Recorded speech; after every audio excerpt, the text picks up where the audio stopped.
दोस्तों इसमें सरिया कितना लगेगा वो तो खैर मैं आपको बताऊंगा, सही उसमें कोई दो राय नहीं है। लेकिन दोस्तों और भी कुछ अदर महत्वपूर्ण जानकारी आज के इस वीडियो में मैं आपको बताने वाला हूं। क्योंकि दोस्तों अक्सर देखा ये जाता है कि जब भी हम मकान बनाते हैं तो हमें जानकारी कम होती है, हमें कुछ पता होता नहीं है। स्वाभाविक बात है दोस्तों, हम मकान कोई भी हो जीवन में एक ही बार बनाता है ज़्यादा ज़्यादा।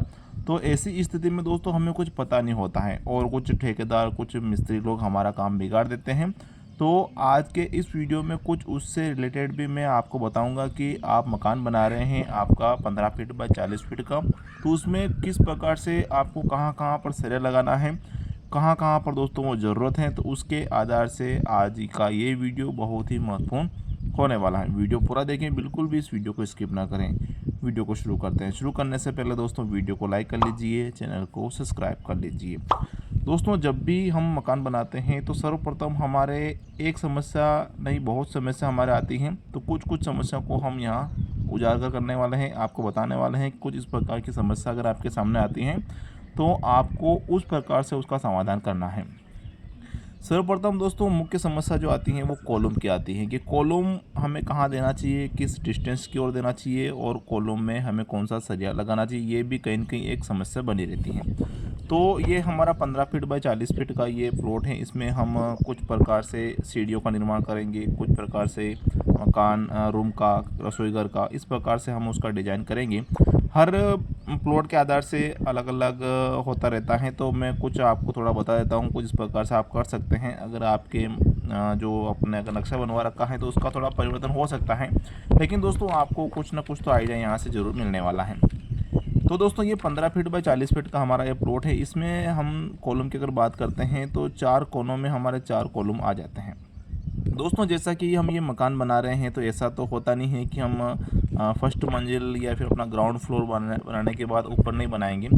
तो दोस्तों कुछ समय पश्चात 5 साल 10 साल पश्चात अगर हमारी स्थिति सामान्य हो जाती है तो ऐसी स्थिति में दोस्तों हम अपना मकान डबल मंजिल बनाते हैं, टेबल भी बनाते हैं। ये दोस्तों हमें इसी जो फर्स्ट फ्लोर हम बना रहे हैं इसी में ग्राउंड फ्लोर बना रहे हैं इसी में हमें उस चीज़ को ध्यान रखकर ही काम करना होता है। क्योंकि दोस्तों ऊपर आप किसी प्रकार से मकान बनाते हैं डबल मंजिल 3 मंजिल, तो इसमें आप कोई चेंजेस नहीं कर पाएंगे। तो वो चीज़ इसमें आपको ध्यान देना है। तो ये 4 कॉलम आपके 4 कोने में आ जाते हैं। उसके बाद दोस्तों जैसे कि ये 15 फीट का चौड़ाई है, तो लगभग ये जो हम गलियारा रखने वाले हैं दोस्तों वो हम रखेंगे 4 फीट का, जिसमें दोस्तों अगर हम अपना बाइक भी खड़ा करते हैं तो आसानी से खड़ा कर सकते हैं और आने जाने का रास्ता भी हमारा बच जाता है। तो 4 फीट का हम रख सकते हैं। उसके बाद हमारा इस प्रकार से एक रूम हो सकता है, या फिर अगर आप कोई शॉप दुकान वगैरह खोलना चाहते हैं तो वो भी आप खोल सकते हैं। तो ये आपका ये हो जाता है। उसके बाद दोस्तों ये पीछे वाला जो ये स्पेस है ना, तो यहाँ हम अपना एक रूम इस प्रकार से रखेंगे। इसकी साइज़ अपने प्लॉट के चौड़ाई के साथ रहने वाली है और इसका दरवाज़ा हम यहाँ रखेंगे।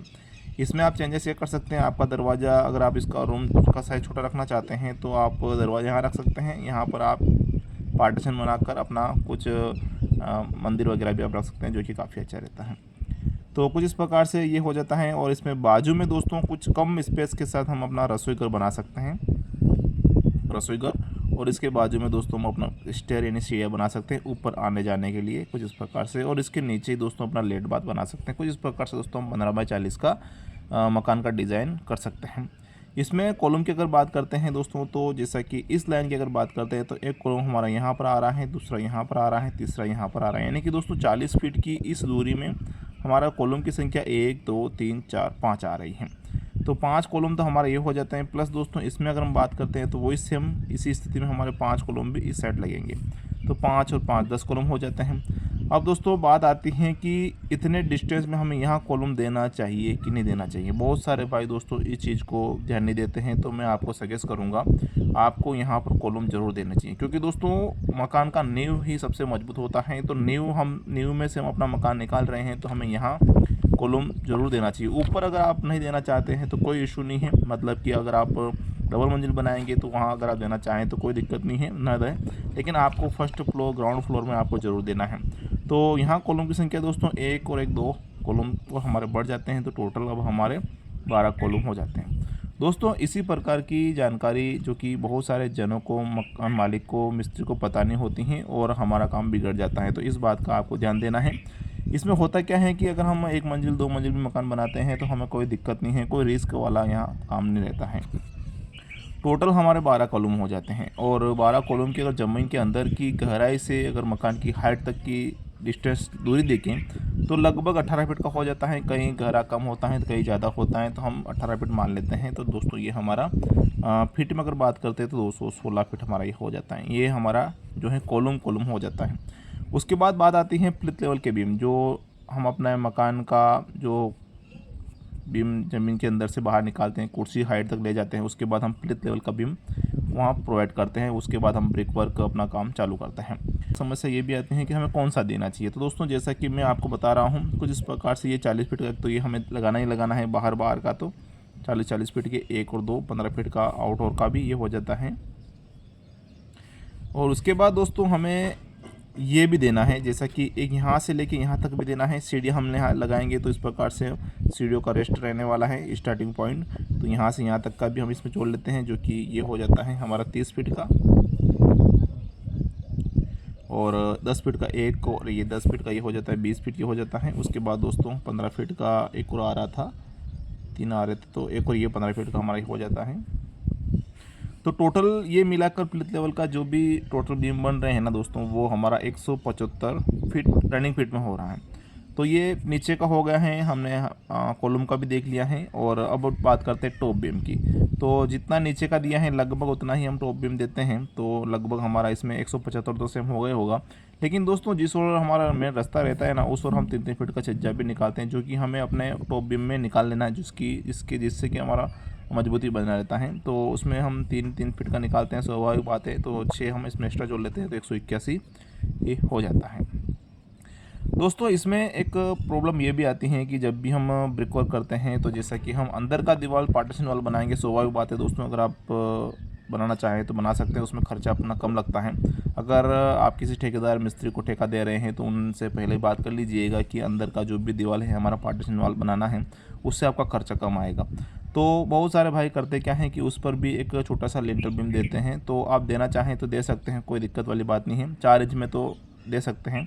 लेकिन दोस्तों बहुत सारे भाई क्या करते हैं कि इस पर जो नीचे का जो आउटडोर का जो दीवार होता है उस पर देते हैं। तो मेरे हिसाब से दोस्तों वो फोकट का खर्चा है, इससे आप बचें, कोई मतलब नहीं है। जो कि दरवाजे हाइट पर देते हैं, तो दरवाजे की हाइट पर दोस्तों आप कोई पट्टी, जो लाल पट्टी का हम अपना रखते हैं, जिसको हम छाबड़ा बोलते हैं, वो आप रख सकते हैं दरवाजे हाइट पर। तो आपको लिंटल देने की कोई विशेष आवश्यकता नहीं है, अगर आप देना चाहें दे सकते हैं, मेरे हिसाब से तो कोई मतलब नहीं है। तो इस प्रकार से दोस्तों हम अपना कार्य करवाने वाले हैं। तो कुछ इस प्रकार से ये इतना वर्क हो जाता है जहाँ हमें स्टील सरिये की आवश्यकता पड़ती है। वहीं दोस्तों हमारा छत का एरिया भी अगर हम देखें तो ये 15 फीट बाई 40 फीट का जैसा कि गुणा करते हैं तो 600 स्क्वायर फीट का होता है। वहीं 3 फीट का छज्जा इसमें ऐड कर लिए हैं तो 45 स्क्वायर फीट बढ़ जाता है और 645 स्क्वायर फीट का हमारा ये छत का एरिया हो जाता है। तो टोटल कुल मिला के इतना वर्क हो रहा है। अब इसमें देख लेते हैं कितना सरिया हमारा लगेगा। तो इसमें एक समस्या ये भी आती है कि हम अपने कॉलम बीम में और छत में कौन सा सरिया लगाएं। तो कॉलम बीम की अगर बात करते हैं दोस्तों, तो मेरा एक ही मानना है कि जैसे कि मकान तो जीवन में एक ही बार बनता है और अधिकांश भाई अपने जीवन में एक ही बार मकान बना पाते हैं। तो आपको कॉलम में कोई कॉम्प्रोमाइज़ नहीं करना है। और इसमें दोस्तों आपको मैं सजेस्ट करूँगा फुली 12 mm का सरिया लगाना है। ज़्यादा विशेष फ़र्क नहीं आएगा दोस्तों, थोड़ा बहुत फ़र्क आएगा, लेकिन दोस्तों अगर हम मकान बना रहे हैं तो क्यों रिस्क लेके चलें। तो फुली 12 mm का सरिया दोस्तों आप लगाइएगा। तो फुली 12 mm का सरिया अगर आप लगाते हैं तो आपके कॉलम का, जैसे कि नीचे के खड़े कॉलम, नीचे के प्लिथ लेवल बीम और ऊपर के टॉप लेवल के बीम, टोटल कुल मिला के आपको 10 कुंटल जो सरिया लगेगा ना, वो तो फुली 12 mm का लगेगा, उसमें कोई दो राय नहीं है। अगर आप 10 mm का लगाना चाहते हैं थोड़ा बहुत बच जाएगा, कोई दिक्कत वाली बात नहीं है। और छत में हम फुल 10 mm का लगाएंगे क्योंकि दोस्तों हमारे गाले तो छोटे हैं, तो 10 mm में हमारा काम चल जाएगा। तो ऐसी स्थिति में दोस्तों आपका 10 mm का सरिया जो लगने वाला है वो 4 क्विंटल 90 किलोग्राम आपका 10 mm का सरिया लगेगा। और रिंग की अगर बात करते हैं तो रिंग में भी दोस्तों हम 8 mm का सरिया लगाने वाले हैं। जैसे कि हम इसमें रिंग बनाएंगे ना, ये वाली रिंग, तो हम इसमें 8 mm का सरिया लगाएंगे और 8 mm का सरिया आपका इसमें 2 क्विंटल 30 किलोग्राम 8 mm का सरिया लगेगा। दोस्तों रिंग में भी थोड़ी बदबे चलते रहते हैं कि रिंग का साइज़ क्या रखें। तो जैसा कि आपका ये छोटा घर है 15 बाई 40 का, ज़्यादा विशेष इसका डिफरेंस दूरी भी नहीं हो रही है एक कॉलम से दूसरे कॉलम की ओर, तो आप 6-10 का रिंग बना सकते हैं, कोई दिक्कत नहीं है। और कहीं आपका ऐसा नहीं हो पा रहा है तो आप टॉप बीम में दोस्तों 6-14 की रिंग बना सकते हैं। लेकिन मेरे हिसाब से आप 6-10 की रिंग बनाएं खड़े कॉलम में और प्लिथ लेवल के बीम, टॉप लेवल का जो बीम हम देंगे, छत बीम जिसको हम बोलते हैं, उसमें आप ये लगा सकते हैं, कोई दिक्कत नहीं है।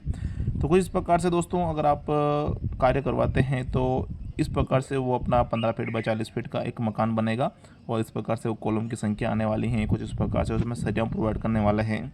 कहाँ कहाँ पर हमें सरिया नहीं लगाना है वो भी इसमें हमने देख लिया है। टोटल सरिया अगर जोड़ते हैं तो टोटल सरिया आपके इसमें आने वाला है 17 क्विंटल और 20 किलोग्राम सरिया आपका लगेगा। इतना सरिया दोस्तों आपके लगेगा। और आज का भाव जैसे कि 55 रुपये का अभी चल रहा है। खैर पहले का भाव था वो 2 रुपये 3 रुपये प्लस था, जैसे कि 58-60 रुपये तक चल रहा था। अभी कम हो गया है, 52 रुपये 53 रुपये 55 रुपये का चल रहा है। तो मैं 55 के हिसाब से अगर गुणा करूं तो 94,600 रुपये राउंड फिगर में समझ लीजिए आपके आपका जो 15 फीट बाय 40 फीट का जो मकान बना रहे हैं उसमें सरिये का खर्चा आज के भाव के हिसाब से लगभग 1 लाख रुपये का तो सरिये आपका बन रहा है। कुछ इस प्रकार से दोस्तों आपका खर्चा आने वाला है। तो दोस्तों फिलहाल के लिए इतना ही। वीडियो जानकर अच्छी लगी हो तो वीडियो को लाइक करें। आप अपने परिजनों को इस वीडियो को जरूर शेयर करिएगा। वीडियो को देखने के लिए धन्यवाद। जय हिंद दोस्तों।